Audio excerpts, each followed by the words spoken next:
Jackie Prudhomme, bonjour. Bonjour. Vous êtes responsable de la recherche ISR chez BNP Paribas.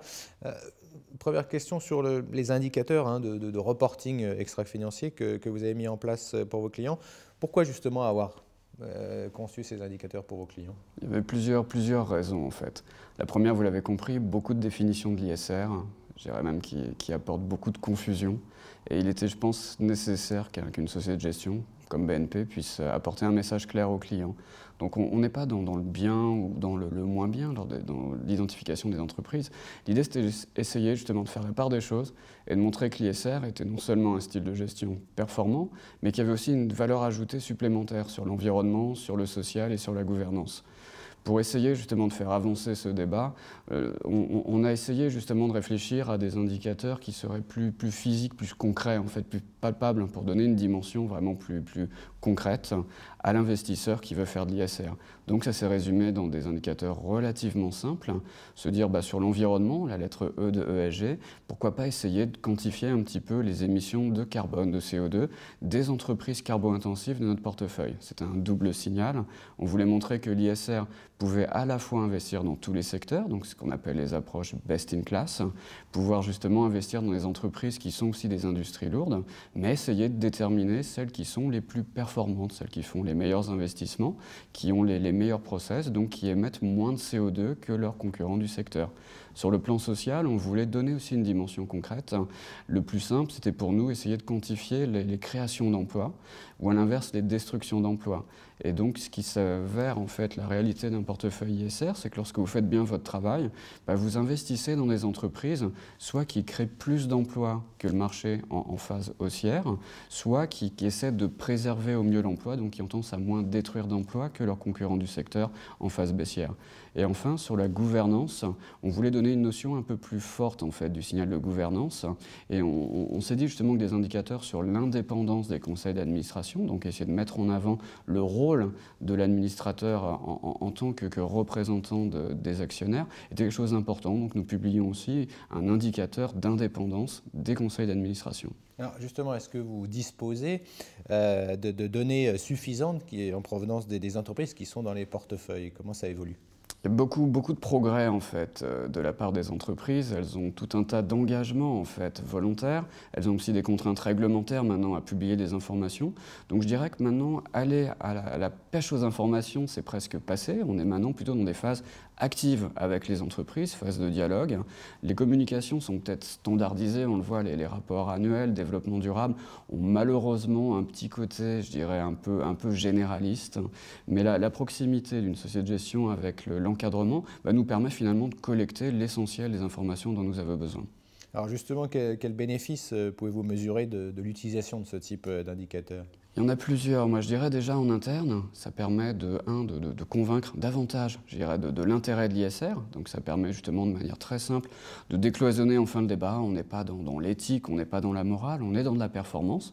Donc performance financière, ça je le mets en avant, c'est un des impératifs des produits ISR, mais aussi cette valeur ajoutée sociale, environnementale et de gouvernance. Mais en externe, je dirais que c'est une valeur ajoutée énorme en fait que ces reporting extra-financiers. C'est tout simplement de sensibiliser le marché. Essayer de l'aider justement à faire la part des choses, à essayer un petit peu de quitter ce débat un petit peu philosophique qu'on connaît depuis une dizaine d'années de à quoi sert l'ISR, est-ce que c'est encore militant, est-ce que c'est encore moralisant, pour essayer d'aller plutôt dans des produits qui peuvent être, je dirais, compréhensibles par des institutionnels qui, eux, sont déjà formés, mais aussi par du grand public, qui, je pense, est encore le grand domaine, le grand marché à couvrir pour ces prochaines années. Alors justement, est-ce qu'ils peuvent être étendus au plan international? Quel type d'émetteur serait intéressé? Alors on l'a déjà essayé sur les entreprises, je dirais comme la plupart de nos concurrents. On l'a essayé aussi, et je dirais même transformé, sur des émetteurs plus particuliers, notamment sur les univers type obligataire. Vous avez des émetteurs comme les États souverains, et vous avez aussi des émetteurs type banque de financement et émetteurs supranationaux. Donc là, la difficulté, c'était justement de trouver un petit peu ce que seraient les correspondances ESG, donc environnementale, sociale, gouvernance, pour ce type d'émetteur, mais on peut y arriver en fait relativement facilement. Donc oui, on peut l'appliquer en fait, cette transparence ESG des fonds ISR à l'ensemble des classes d'actifs. Au niveau international, la difficulté de collecte des informations n'est pas un problème en soi. Donc comme je vous l'ai dit, on peut très facilement avoir des données par les entreprises, par les émetteurs, mais aussi au niveau plus, je dirais, des États, on peut facilement avoir des données statistiques d'organismes internationaux, voire même pourquoi pas les contacter en direct. En conclusion, est-ce que de votre point de vue, la crise retarde un peu la mise en place de ces indicateurs, quelque part cette croissance de l'ESG, de ces critères, ou est-ce que la crise rend peut-être les investisseurs plus sensibles? Je pense que c'est plutôt cette deuxième en fait, partie de votre question. Cette sensibilité a été accrue avec cette crise. Pourquoi? Jusqu'auparavant, l'ISR était un peu, on va dire, en phase de prototypage. On essaie, on teste, on essaie de voir si c'est un style de gestion convaincant. La crise a révélé plusieurs choses. La première, c'est que les fonds ISR pouvaient, résister, je dirais, à des phases baissières de marché. D'un autre côté, c'est pas surprenant en soi, parce que la plupart des fonds ISR étaient plutôt typés défensifs, mais c'était aussi un bon test pour savoir si les gérants derrière, ceux qui font de l'ISR, sont de bons gérants, c'est-à-dire est-ce qu'ils peuvent remanier leur portefeuille pour pouvoir l'adapter à des phases aussi de reprise. Ça, c'était un très bon test, donc ça a permis de montrer que l'ISR, est un style de gestion crédible. Deux, ce qui est intéressant, c'est que finalement, on voit aussi des demandes de plus en plus fortes d'investisseurs qui nous demandent justement d'intégrer tout un tas d'informations qu'eux n'avaient pas pu intégrer dans le passé et qui a peut-être fait défaut justement dans leur choix d'émetteurs.